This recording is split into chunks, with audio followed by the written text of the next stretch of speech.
Kasamahan ni Mayor Vico Soto, drug protector. Iyan ang pag-uusapan natin patungkol sa kinabibiliban, hinahangaan at pinakamahusay na punong lungsod sa buong Pilipinas ngayong araw po.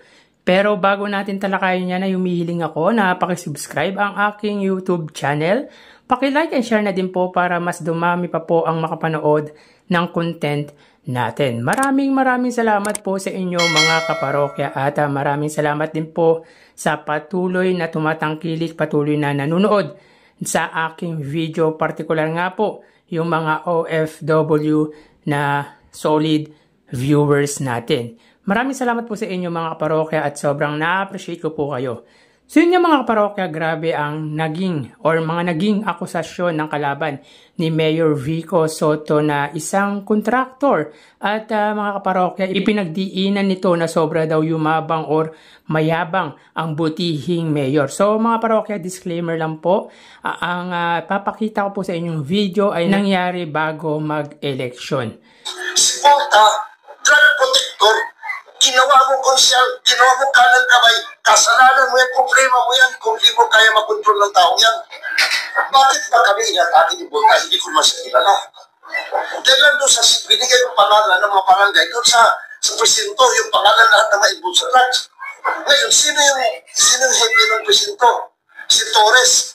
Kababata ni Volta, kababata ni Samson. O ano pa mo magagawa ko? Nangako si Kapitan Torres sa akin, pag binigay ko sa kanya pangalan ng mga imbon sa drogali ko, confidential.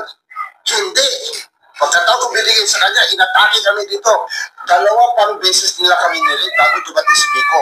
Nirate kami dito, ni J.R. Samson. Wala pa si Volta dito, dumating si Volta mga alas 5. Ito mga alas 4 yata ito nangyayari. May karapatan ba ang barangay chairman na haranan ng gate namin? Bumbero, sasakyan ng barangay, gate namin ito. At ito yung bahay ni Kagawad Obet de la Vega, ang supplier ng drug dito. Mga tulisan, mga magnanakot, mga siraulo, napupunta rito, nananakot sa amin. Ano siya, siniswerte. Napakilala siya na ano siya, pinagdagamin siya ng mayor. Bawal yan gate namin gate pa rin, hinarangan nila bawal yan dahil wala silang court order.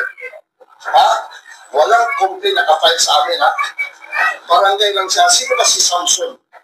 Chairman. Chairman ka lang. Ganon ka nakabastos.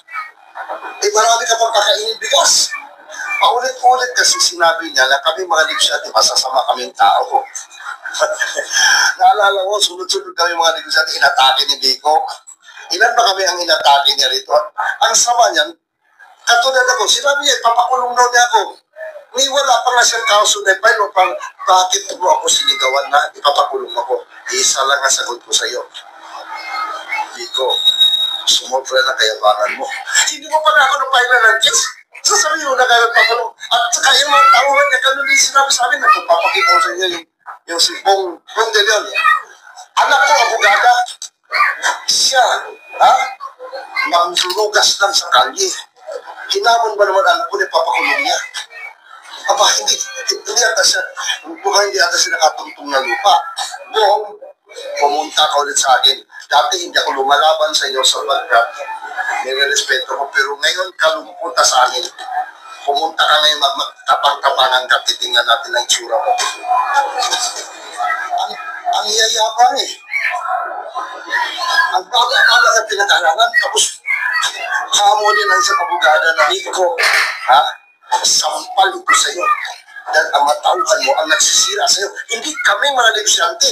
So yun nga mga kaparokya, grabe, wala talagang naidudulot na mabuti kapag feeling mo na aapi ka or galit ka dahil kung ano-ano na lang ang lalabas sa bibig mo na hindi maganda. Tulad nga ng mga sinabi ng kontraktor na kume-question sa New City Hall project ni Mayor Vico Soto. Pero isa lang ang masasabi ko, hindi siya or sila nagtagumpay sa mga black propaganda or paninira nila against Mayor Vico Soto dahil landslide po ang naging hatol ng mga Pasigueño pabor po sa grupo ng Giting ng Pasig. Alam naman natin mga kaparokya, ang layunin ng interview na ito ay para siraan ang butihing mayor. Pero mabigat ang akusasyon nito against sa kasakasama ni Mayor Vico Soto na si Councilor Volta na drug protector daw di umano. Mabigat yun, pero iba talaga ang kaisipang meron ang butihing mayor. The more na hindi mo papatulan ang patutsada ay mas mapapanatag ang kaisipan. May kapayapaang kaisipan, which is kabaligtaran ng nag-aakusa. Talagang galit na galit ang kume-question sa New City Hall project ni Mayor Vico Soto. Anyways, hindi kaya ito ang mayabang dahil minalit nito ang kume-question sa anak niyang abogado. Kumbaga, porket hindi abogado, mababa na ang pinag-aralan ng isang tao. Kapag nakapagtapos ka ng business administration, teacher, or kung anumang course, ibig sabihin ba nun, mababa ang pinag-aralan mo? Nakakatawa naman yung ganong argument. Kaya, hindi pinapansin ni Mayor Vico Soto kahit todo papansin kasi wala namang kaalaman-laman ang pinagsasabi. Tsaka, yung mga sinisita ni Mayor Vico Soto na negosyante, yan yung mga lumalabag sa batas. Mga hindi sumusunod sa pinapatupad ng batas, yung nanlalamang sa kapwa, yung hindi makakadulot ng maganda sa mga tao, sa mga constituent nito. Tulad ng ginawa ng contractor na ito. Hindi siya makalusot-lusot sa pamahalang lokal ng Pasig dahil sa mga violation or yung mga hindi tamang ginagawa ng kumpanya nito. Siyempre hindi siya para sa business, kundi para sa mga nasasakupan niya, sa ikabubuti ng mga ito. Ganyan talaga ang magiging response kapag di ka napapansin kung ano-ano na lang po ang sasabihin. Alam naman po natin mga kaparokya, ang contractor na ito, yung sinita ni Mayor Vico Soto na kung saan ay nagpa-demolish ng may tao po sa loob. At ang sinasabi po nito ay hindi naman daw po yun ang dahilan, kundi naging drug din daw po di umano ang kanyang lugar. Anyways mga kaparokya, again, hindi po sila nagwagi sa plano nilang pagpapabagsak sa butihing mayor nitong nagdaang eleksyon. Talagang landslide po ang nangyaring botohan at pabor po yan sa giting ng Pasig. At tulad ng lagi natin sinasabi, pag-inggit, pikit. So hanggang dito na lang po tayo mga parokya. Magsiingat po tayo palagi. Thank you and God bless.